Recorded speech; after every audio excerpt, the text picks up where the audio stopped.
Hello, everyone. David Moore, one of the Exchange Brothers, and I'm blessed once again to have Dan Wagner, who is with Inland Private Capital. He's Senior VP of Government Relations there. And Dan, I don't know the last time we did this, actually, I shouldn't say the last time. Last time was a while ago, but the first time was years and years ago.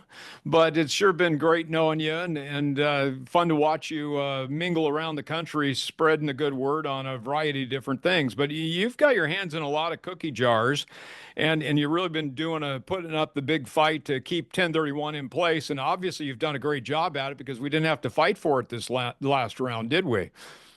Well, you know what? Everybody worked really hard, but I want to take a step back and I just want to let your audience know that, in my opinion, David, you are the peacock in the barnyard of commercial real estate investing. Oh, You're thank you. you're the guy that you're the go-to person, and your audience is lucky to have you because you're really no nonsense, and you cut through a lot of the BS and make it really more understandable and easy. And I appreciate you very much. So I appreciate your friendship over the years, and you are definitely, I will say to the world, you're one of the good guys. Thank you. Well, so are you, Dan. Well, Great, thanks. great to have you here. And so we've been waiting, and actually you didn't tell them what else you're involved with. So you've got a variety of interests, but on top of your obligations with Inland, which have been very well received. But what else you got going on? Well, my job here in Inland, for those that remember, if you ever read Tom Sawyer, I'm like the Tom Sawyer of Inland. I'm the Huck Finn book.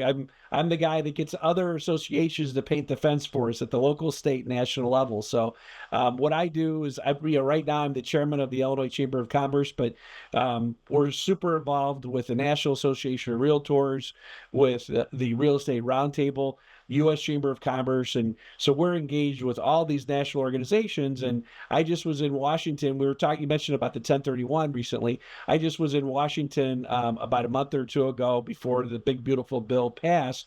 And we were walking Capitol Hill with the Federation of Exchange Accommodators. And obviously, the FBA, they're the qualified intermediaries that do the 1031s, and we are walking into I think it was 90 different meetings to explain why the 1031 is the 401k of real estate, and it'd be the worst thing in the world to do anything to it. So we not only met with Republicans, because Republicans are in control of everything right now, but we also met with Democrats because we know that this issue for the 1031 is never going to go away. We will always have to educate members of Congress about it, because every 2 years there's another class of elected officials that come into Washington, and it's amazing how many people don't know what a 1031 is. And as I tell that old joke, I walked on Capitol Hill and knocked on a door and said, "I'm here to talk about the 1031." And the staff member said, "1031? No, it's 11 o'clock." So and that's a true story. It's funny you talk about. We have our sister company IRA Advantage, obviously with the retirement side of the business, and it's really interesting because I don't know, a couple of months ago I was at a broker dealer conference, and we had a couple hundred financial advisors there. We had I think 40 different investment sponsors there. And then Tom and I spoke on 1031s and retirement accounts, and inevitably, your comment on an IRA for real estate is totally true, because what happens is you look at that and there's all this, well, 1031s for the wealthy, blah blah blah. And yeah, sure, I mean, we lost the personal property stuff, to the QOZs in 2017.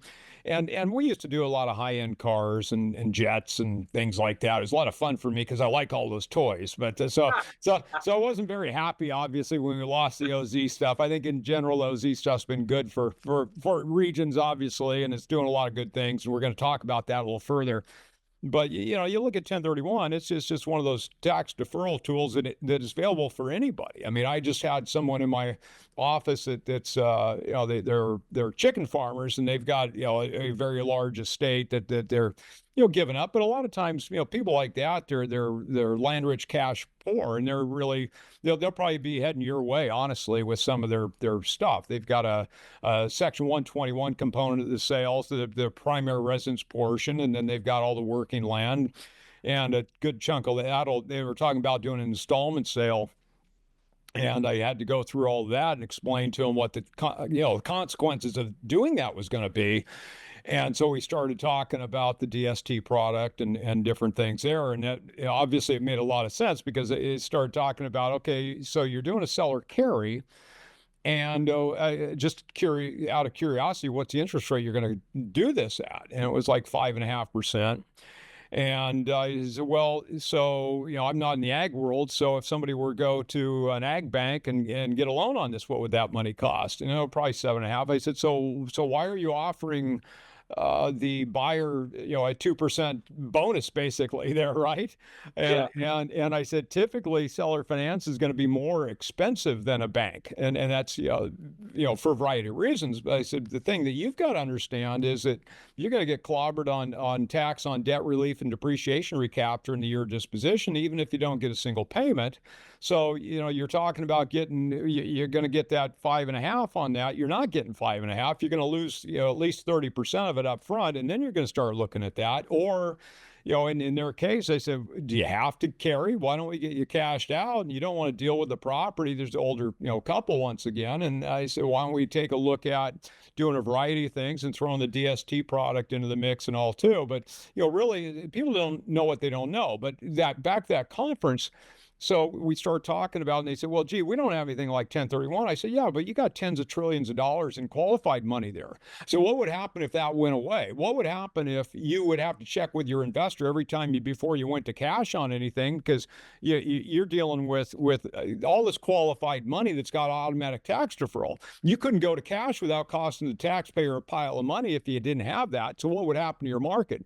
And that's all that 1031 is for real estate. So you've got that situation. If you take 1031 away, the liquidity goes away, and now people are just frozen. Oh, I got to tell you, there's so many examples that we walk Capitol Hill with. A big example here. I'm here in Oak Brook, Illinois, and just right by us is a town called Naperville, which is 20 miles west of Chicago. And Naperville had this right in the main artery of town. As you come in, they had an old Kmart building that was dead, and an old guy had it. There was no way he was going to sell. He'd be killed with capital gains. He had a nail salon and some other stuff. He got a little bit of money for it. But when we explained what the 1031 was to the mayor of the town, because they were ready to foreclose, they were going to not foreclose them, they were going to try to do a taking. And we explained, hey, you don't need to do that. We explained the 1031 to him, and they were able to talk the old guy to do a 1031 of the Kmart, and Costco bought it. And of course, old guy went into apartment complexes.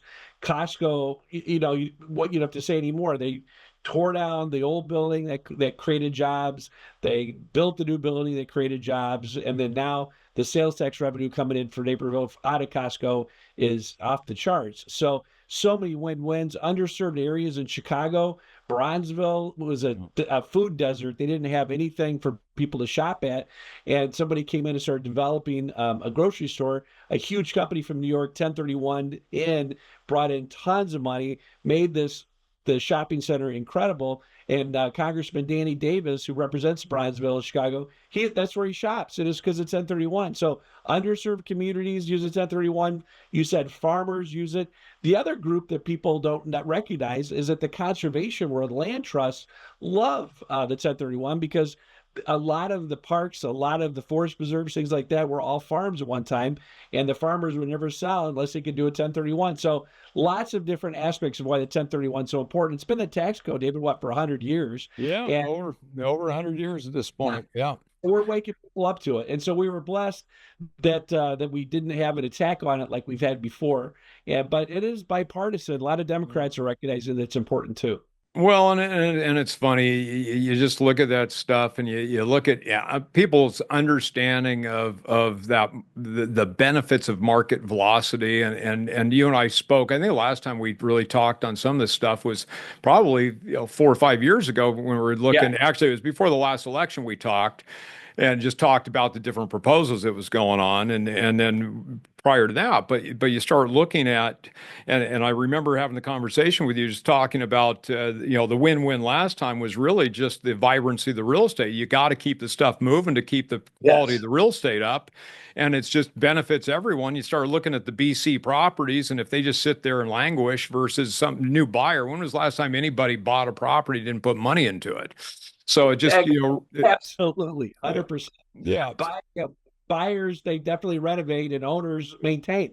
yeah. And when you renovate, you're spending more money, and it's there's the past president of the National Association of Realtors, Bill Brown, lives in California, and he gets old apartments and renovates them using the 1031, and that the money that's deferred, he uses to renovate the actual apartment units. So he takes these dilapidated places and makes them into, not high end, but it makes them into a better quality of life for people. Affordable housing, Yeah, right? yeah, and that's a big crisis in Yeah, California. And so many different aspects of the yeah, 1030. yeah. It's And it's funny, back the conversations with the financial advisors in this room. So I made a comment about people buying property. This is a conversation I think you and I have had. I definitely had with Keith when he was in the office back on election day. Keith Lampy, the CEO for oh, Inland, okay. He's but we he's started the looking at CEO qualified. of the investment corporation. He is a terrific guy. Keith is comes from a very blue collar background. His dad was a mailman. He went and bagged groceries at a shopping center, a grocery store, to pay for him to get through college. And then the CEO of the Inland Real Estate Group is Tony Treviso. He took the place of Mr. Goodwin after he passed. Tony's dad worked in streets and sanitation for Chicago, and Tony worked at O'Hare Airport. He did baggage, and he was shoveling snow. I mean, so Wow. these guys come from the hard scrabble background of Inland. It still continues, and no one around here was given a silver spoon. And I think that's why a lot of your investors really appreciate Inland, because we recognize the importance of what a dollar is. Well, and I've got more people like the people that are in here this morning. For them, it's wealth. It's wealth preservation. They're not needing a home run at this point. They just want to make sure the money's there, and that's where you guys' strength is. What I was going to say is this. So this, I made some comment about IRA 401k money owning real estate, and this broker and the Wall Street broker, not real estate broker, says, well, gee, well, why would you buy real estate with your IRA 401k? And I said, well, why wouldn't you? And then I knew exactly where he was going to go. And it's a typical conversation about, well, gee, using an IRA 401k, you're not going to get those long-term capital gains tax rates, right? And I said, yeah. And I said, well, can you give me an example of something that you're going to sell my retirement account that's going to give me those? And he sort of looked at me. It's like, oh, I know there's nothing, right? So I mean, it's sort of funny when those arguments come up, because I really feel like it's just sort of the talking points that we all hear in the political world. Same thing in that space. You start looking at really with qualified money. I always say it should be the highest best use for that money. And at different points in your life, you're going to have different, obviously, expectations or requirements or things, desires with that. But the reality is it should be highest best use and open that stuff up. But when you start looking at people's general assumptions on stuff, so often you don't know what you don't know, right? So we've been spending a long time waiting to get sort of to this big, beautiful bill and what it's going to tell us. And I think that you've got some clear, good points. Some of the stuff we needed clarification on too. And so, Dan, why don't you've spent a lot of time looking at this. I've spent some time reading over what was passed, but why don't you tell us sort of the highlights? And I guess one of the big things for me is the change in SALT, and then also the QOZ stuff, because that impacts a lot of what we're working on too. But why don't Yes. you, if you can, why don't we go through this stuff real quick, and we'll give people a sort of a first blush at what's happened and maybe how to use it. All right. Well, I'm going to give you some of the high points. We're not going to go into the weeds too much, but because of time. But for the opportunity zones, the qualified opportunity zones, they were made permanent under the new bill. The new zones are designated every 10 years now, so it's a rolling 10 years. So that's good. There's a 5-year deferral and 10-year tax-free appreciation. there's a 10% basis step up after 5 years. And listen to this, there's a 30% basis step up after 5 years in rural areas. So it's shifting the focus mainly now. They're trying to push for rural to get that extra money. So that's a that's a nuance. 30%. That's a big one, and that's all. And so I guess one of the questions I've got as far as the a comment and a statement. One, a statement is for the audience, understand that just because you buy a property in an OZ doesn't mean you've got an OZ. All right. So it's got to be put together. And And but now the governors are going to be asked to put together the the new areas for their communities. And so one of the differences is that adjacent properties aren't going to be that they're adjacent to the opportunity zones are going to be not incorporated into that anymore. So it's just going to be strict what the governors put down. And so that's important, especially with rural areas too. So the person who is the chairman of the House Ways and Means Committee is from a rural area in Missouri, and he's a big OZ guy, and he made sure to add that. So it's a big increase what people can get. It adds a 30-year step-up rule for long-term investments. A lot of bipartisan support. Ultimately, they didn't get the votes from the Democrats, but a lot of Democrats are for it. The 2027 effective date is the thing to be aware of. You can the new like rural areas, the governors are going to have to start putting together what the opportunity zone areas are, but all that doesn't kick in until January 1st of 2027. But you can still, so this is important, you can still defer your gain for 10 years if you invest before the end of 2026, but you don't get the stepped up in basis under the old rules. The new stepped up basis of 10% or 30% only applies to investments made in opportunity zones starting January 1st of 2027. So there are some people that are still going to want to be able to defer the taxes. You can defer your gain for 10 years, but the stepped up basis is no longer there. So is that date just due to the fact that 10 years from the old 2017 then? Is that why they kicked it out that far? yeah, we were doing everything we can. So the industry was doing everything they could to say, hey, take a look at this date. We'd like to move it back to 2026, but it was just that they're like, it is. You're exactly right. It was 10 years, and so that's where they just put it. And it was too much of a bandwidth of things going on with this bill. So that's that's why it got well, in our neighborhood, the whole left coast, it's going to take longer than that to get a permit to do anything anyway. So yeah. So that's what's happened with OZs. Obviously, the 1031, we mentioned that everything is steady state with 1031. We're good to go, but we're never going to put our feet up on the desk and smoke a big cigar thinking that we're out of the woods. Every 2 years, there's new members of Congress, and we have to educate them. So we will continue this fight forever. Which for a guy like me and have 4 kids, that's good for keeping my job. So that's a positive thing. Well, Dan, that's actually, I mean, my wife and I were actually talking about that just the other day. That every time my father-in-law used to call them knotheads, a new group of knotheads got elected, we had to go and fight the same old stuff. I sort of feel like there ought to be a statute on this where it's like, okay, no, you propose a stupid idea. There should be, some historical data. It's like, okay, you look at all these things. Okay, this is what was proposed. This is how it worked out, or over and over again, instead of having to re-educate every new group of people all the time. It's just craziness. And you think, okay, here we go again. But, well, and then let me jump to the 721 exchange uprate. There's no change to that. So that's important to remember. The 720 uprates are good to go. So just for the sake of the audience, you want to explain what 721 is real quick? Well, the 721 is when you can, like your DST that you're in, and obviously the thing with compliance laws and all that kind of stuff, I need to be careful. So Yeah. I'm trying to make sure that I don't get in trouble. So I'm not asking you for any returns or anything or any timelines, but just as I guess where I just want to make sure everybody understood. So Dan, yeah, better. so typically Delaware statutory trust is fractional ownership in an asset or group of assets, and they're great, end games for people that are looking to keep their deferral intact, keep their money going where they want to go, and they like real estate, but they can't really handle it day to day. So it's mailbox money, and 721 is just an option there that you may see products in the DST space that have a 721 opportunity, and that really ends up with your DST real estate ownership being shifted into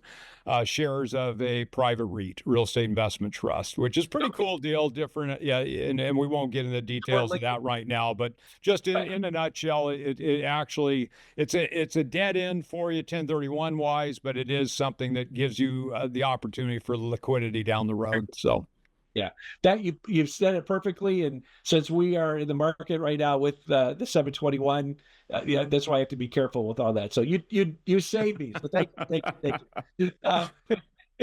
And then the next thing, bonus depreciation. There's 100% bonus depreciation was made permanent. It applies to qualifying the property, including commercial real estate used in manufacturing and R&D. Encourage front-loaded investment strategies. The next thing is the interest deduction, section 163J, returns 30% of EBITDA instead of just EBIT, increases deductibility for real estate investors. Qualified business income, QBI deduction, 20% deduction made permanent, adds a minimum deduction for business owners. SALT cap raised from 10,000 to 40,000 for individuals, effective through 2030, especially beneficial in a state where you live, David, for sure. Tell me about it. Yeah, in a state where I live too. Yeah. The low income housing tax credit, you have 9% credit allocation increased by 12%. Bond test threshold lowered from 50% to 25%, and strong support for affordable housing development for people out there. Individual corporate tax rates, the Tax Cuts and Jobs Act individual rates were made permanent, adds deductions for seniors and excludes tips and overtime. A corporate rate remains at 21%. Carried interest, there were no changes. I know the president was talking about getting rid of carried interest, but the political winds were able to keep the carried interest with no changes, which is great. And then the people should know the accredited investor definition, which is so important to our, to what we do. Accredited investor, remember, is $1 million of net assets besides your home, or $250,000 as an individual, or $300,000 as a couple. And the Securities and Exchange Commission is responsible for this. And one of the good things that happened is that the House was able to pass a law saying that, it's fine to have those rules of the amounts of what people make, but they want to make sure to say, hey, people who have financial expertise, they have professional licensing, CPAs, keep putting that arbitrary number in there is just crazy. It's about, educating people. And so the House passed a bill saying that they want to make sure to open this up. And then that sends a signal to the Securities and Exchange Commission to hopefully that they will open up the bill and make that work. On the opposite, so that's a positive. So I mean, I look at that. That's a big one to me. I just look at. I mean, there was talk of taking it to 5 million or something like that. Yeah, Yes. which is just absurd. And I guess I got a question. I mean, because you're sort of on the fronts of all this stuff. I don't understand how. I mean, if you think of the GameStop guys, all those people, investing all this money, they can do whatever they want to do with whatever stocks, right? But then we start talking about, a DST offering that is, maybe it's unencumbered, right? So I mean, unencumbered real estate's only going to go away if you just don't pay your property tax annually, and it's still going to take a long time for it to go away. Why does that accredited investor law apply to that? and it doesn't apply to all this other stuff. And I say that sort of with the idea going forward. You start thinking about, I've got kids that are almost 30 to 25, and I think about, the first house, investment house my brother and I bought was, $23,000. And you think about the first home that you bought to live in. And, for me, it was only 80 some odd $1,000. And I think about, for my own kid, my daughter works in the office next to me. She's probably looking at no less than $500,000 for the first house. Yeah, no And I feel like real estate is the ultimate piggy bank. So if they don't have the ability to go buy a home, I mean, at least they could still own real estate in the form of a DST, but they can't do that because they don't fit the accredited investor rule. And I just think it's so crazy that it's that way. I just don't understand where they're going with it. So I'm curious, when you talk about they're looking at it, are they looking at dropping it further or making changes to that? I mean, what's the talk? So philosophically, I think there's a philosophical bent in Washington, that's pro, opening up the credit investor definition, and another one that's not pro, that says, that we need to increase it even more because we need to protect investors from financial advisors. And I remember, again, Inland's part of a lot of stuff, and we're part of the U.S. Chamber. And the U.S. Chamber invited me to go to the White House with President Obama's staff, and Secretary Perez was in charge at that point in time of the Department of Labor. And I came into a meeting in the Roosevelt room. And when you have a Democrat president, you have Franklin Delano Roosevelt's picture up. When you have a Republican president, you have Teddy Roosevelt's picture. So it's the Roosevelt room. So at that point in time, it was Franklin Roosevelt. So Secretary Perez kind of highlighted, they really wanted to reduce the ability of financial advisors to be able to sell products to people because they felt that people that work on commission or get money for investing advice, that there's a natural conflict of interest. And so they wanted to limit the ability for people to invest with financial advisors. And they really wanted, their goal was to try to get more people just to robo invest, that they would use just a computer formula and not have real people, so that in their minds it would be much agnostic. And that's kind of, I think, the philosophy. And another philosophy is that it's your money. It's kind of, it's the individualism of America, that we're the hallmark of who we are, and wants to make sure that we want to provide as many opportunities for people to invest in whatever they think would be the best for themselves. And that's, so those are two different philosophies. And currently the current philosophy is one of more independence. And so that's kind of where we are now. And you recognize that elections, as I think President Obama said, has consequences. And so when you vote, there's one philosophy that you're going to be voting in office, and then there's another one. And so this philosophy right now is wanting to open up more for people to be able to invest. If you have more education, you have a CPA, you're a lawyer, and you don't meet that definition exactly of the money. Well, it's just like, David, if someone won the lottery and they have a high school education, just because they have the money, that doesn't mean that they're qualified to go and know what to do. It doesn't. That's what we're talking about. It's, you have to, a financial advisor. Of course, there's bad apples in every, in everything in the world, but having a financial advisor to be able to work with is so important, to be able to help people, and all the people you've helped in your life. You're proud of what you've done, and I know that you sitting back and looking back at your career, just think about all those people you've actually helped, and you couldn't stay in business if you were out there taking advantage of people. And that's where the philosophically you and I are the same, but there's some folks in Washington that disagree with that. So that's the thing that I find interesting is, if we just look at like your product, for example, you guys are the sponsor, so you're buying and packaging the product, right? And then you've got a broker dealer that's vetting the thing, and then you got the brokers that are selling it. as long as you got separation in those different stages, I don't.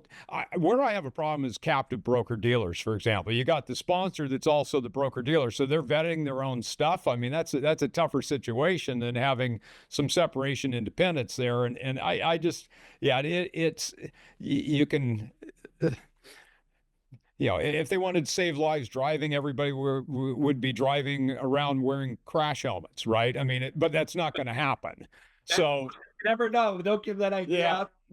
but you just look at it and it's I just that's one of my things. I'm gonna be lobbying to drop the credit investor. I just sort of see, you know, from where my perspective, if I'm looking at the retirement side too, I've got people that coming in wanting to buy all kinds of stuff all the time, and it's like, okay, why can they go and buy the most abstract, weird thing with no, you know, with literally no vetting and no credit investor rules, and yet if they want to go buy one of your products, they have to be. And that's the thing that's so interesting to me about it. And you know, we don't need, we're not going to solve it today, but I just think that a credit investor thing for people that are not aware, I think it's really something people need to be aware of. And you know, let people know how you feel. But when I have some clients once in a while, they'll be coming in and really your product might be the ideal thing for them, yet they're not a credit investor, so they can't even get it, which is just, it's not okay. So I think that's a big deal. You know, I think some of the salt. I know the salt was an issue that was fought about depending on where, you know, what side of the aisle you're on, and like you joked about Illinois or or Oregon or California. I mean, any of these high dollar, you know, the high property tax states, it's absurd what you're paying annually for that stuff. So to go to 10 to 40 makes a huge difference. It does. It makes a big difference. And with all the houses that you own, that's a good thing, right? Yeah, oh yeah. What and what was the other? I'm sort of curious the front loaded the depreciation on that stuff.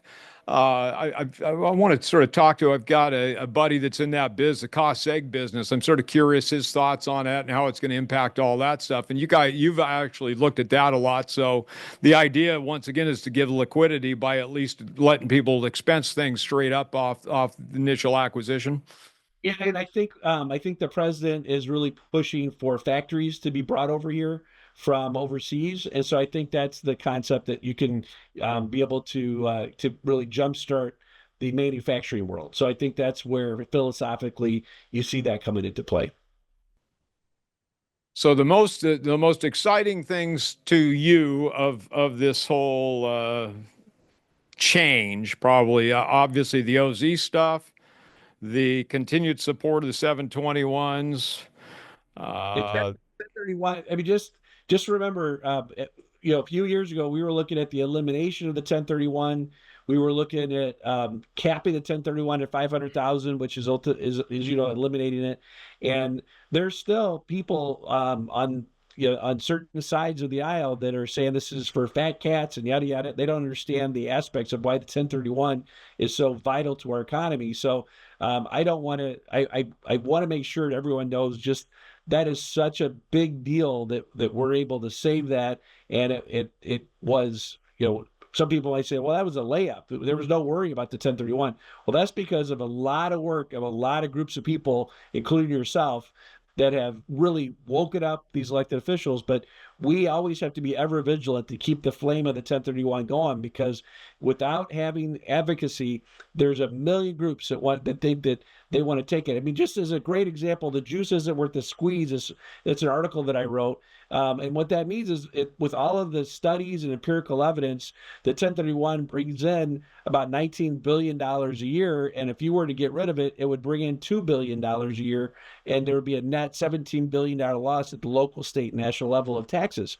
And so the juice isn't worth the squeeze. It doesn't make sense on a year-to-year basis to do that. But it's philosophically helping to educate, especially the staff. The staff in Washington are usually, the average age is 22 or 23. They don't understand real estate. They're dealing with 10 million issues of things from Middle East peace to 1,000 other things. And so talk about this little thing in the tax code called 1031. We know how vital it is for the very blood and sinew of our economy of running smoothly. And so we're never going to take that lightly. And so from my standpoint and Inland standpoint, the 1031 like kind exchange remaining perfect is we are so happy, and we open up the champagne bottles. The second thing is the 721 upreat, and again, champagne bottles for opportunity zones. Those are the really the three big ones for our real estate world carried interest. So we're up very happy. The farmers are happy. Stepped up basis, and we are too. Wasn't touched. They didn't increase capital gains. I mean, all these so many good things that just a few years ago were really they were going to double capital gains. We were going to get rid of stepped up basis. They were going to get rid of the 10 there's so all this stuff, and now we didn't have to come at it at a million miles an hour like we did before, but we are always on guard for this, and so we're very blessed that this part of the big beautiful bill that impacts real estate. Inland was very engaged and involved with all of our national associations to be able to discuss this. We brought in Evan Lydiard from the National Association of Realtors to talk with all of our, all of our people. We're working on this all the time, and that's because our philosophy at Inland is always to be leaders in the industry and to make sure to do what's best for our investors, because ultimately that's what we're founded on, and that's what we're so proud of for being in business for 57 years. I mean, it's a pretty cool thing. Oh, it's great. No, I just our relationship with you guys is wonderful. Really appreciate it through the years. I think I had Mary Jo come out and speak to CCIM in the late '90s on some stuff, Oh, yeah. yeah, so it's great to have people like you in the business looking out for us and just to do biz with and to talk with. So Oh, I think everybody can relax now. Dan, I'd say he gets to sit down and relax a little bit, but he's going to keep that yeah. save 1031, keep that hat in place for the next group. It's going to be election time before we know it again. But yeah, I had forgotten because I think we were talking last time we were talking about the increase in capital gains, the elimination of or the cap on 1031, and the elimination of the stepped up basis. Excuse me, and all three of those things would have just been devastating for most Well, people. Whether they realize it or not, it would have just been really frightful for the market liquidity. And for a lot of the real estate professionals today, they're having problems anyway. So, imagine if you had those things come in and you start looking at the interest rates that are there. But and credit investor going up to $5 million. I mean, it would just shut down the industry, and yeah. it would really put a hold on the average American for being able to invest. And that's the beauty, and that's kind of the secret sauce of our country is the independence, the individualism, go to it attitude of Americans. And so it is. We just celebrated 4th of July 10 days ago or whatever. So Yeah. appreciate you guys so much. And I got to tell you, the fun thing about advocacy is meeting and becoming friends with you, and that's one of the reasons why we became friends is working together. And you're out there. I mean, you deserve a lot of credit because you're out there, and not everybody is working really hard, and no one is gonna outwork you. You work harder than anybody I know, my friend. Uh, yeah, I don't thank you, Dan. You need to get Dan on here more often. It just makes me feel good. He talks great about 1031, make me feel like, hey, thank you, Dan. Yeah, anyway, yeah, it's been great. So going forward right now, and is there anything that you're concerned about that you sort of see out there, or right now you're able to relax a little bit? Well, I will tell you, the thing that is that's on everybody's minds is what's going to happen in 2026. At this moment, people in Las Vegas are betting that the House becomes Democrat, and that the Senate remains in a very razor thin majority Republican. So that's what people are feeling at this moment. You never know what's going to happen, but every day things change, things can be different. But that's kind of what they think. There's going to be a major swing, and the Democrats will take over the House. So the idea of having many things pass in Washington will probably stop as of January 1st of 2020. we have 2027, I guess, because 2026 will be the election. Um, so it's really up until then.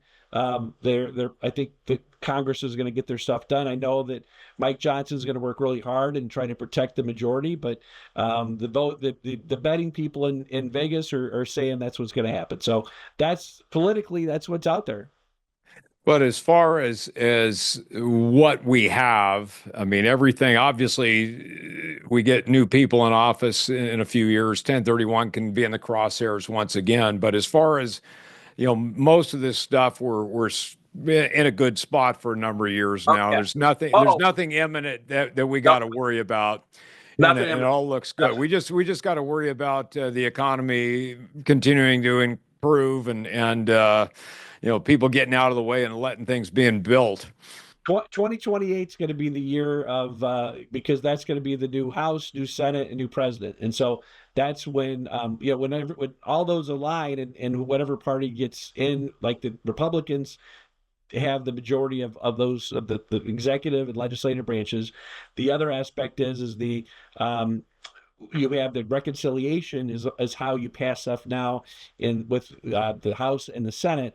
And when you have those offices held, the House, Senate, and the president are all one party, that's when they can do whatever they want. So we're able to until the next election, we're feeling pretty good, and we're going to be working really hard here at Inland to come up with the best opportunities for investors, and we're going to be continuing to work to educate elected officials. But that's 2028's. We're good till then. So things are all positive right now. So, we sort of joked about it a little bit, but I think back that meeting this morning with the people, we talked about the stepped up base, and I think that's one of those very important things. We're talking today about a bill that's just passed. We know where we're headed for the next few years, but keep in mind, everyone, that things change. So when we're making decisions, we can only work with what we know at the time, and keep that in mind. Get good tax people out there. I think some of the tax people are probably the most important people in your life right now if you're making much money. How to keep your money yours and keep it working for you instead of just another, Larry. You think about taxes, you think about you pay tax when you make the money. A lot of states you pay tax on things when you buy them. You pay tax if it's real estate the entire time you own them. You pay tax again when you sell. You're paying tax on the electricity that goes into it, the gas that goes into it, the gas that goes in your car, and you're going to pay tax again when you pass away. So, Yeah. when you start looking at the old saying death and taxes, but you think about how to these little things that can keep your money working for you. And Dan, you've been very kind talking about 1031 the way you have, but you think about the accredited investor rules, you think about IRAs and 401k plans, and you think about maybe charitable remainder trusts or deferred sales trusts, all these different things that are out there, but they all cost money. You got to have legal people involved. It costs you a lot of money to put these vehicles together. And 1031, even though it's been sort of put out there as something for the wealthy, I'd say it's the everyday blue collar tax deferral thing. For mere hundreds of dollars, $1,000 maybe for an exchange, you can get a deal done. For a good lawyer, what are you going to pay that lawyer hourly, right? So when you start looking at something that's a true tax gift that's available to anybody, 1031's it. And we're blessed to have it in place because of, people like Dan that are working very hard to make sure that people are represented and that it's not misrepresented with our representatives. Because I think a lot of people, unless they've dealt with it, they only know what they've been told. And unfortunately, in today's world, whatever you look for, you're going to find, it seems like, on the internet and everything else. And I think that's why we're as polarized as we are. So, Dan, thank you so much for the work that Sure. you've done on this stuff, and we're gonna call you back in every 6 months or so and have you Great. give us a little update on stuff. But I think about I keep waiting, like I said before, for any conversation to see Section 121's 250 or 500 increase. It's just nuts that something from 1997 and 250,000 and 500,000 exclusions still in place when houses in those days cost a couple hundred grand for the same house as a couple million today, and we're still looking at the 250 or 500. So I'm really actually sort of curious how that conversation has just stayed out of the old political realm for so long. I keep waiting for it to come up, but you've heard nothing on that. I have not. I have not.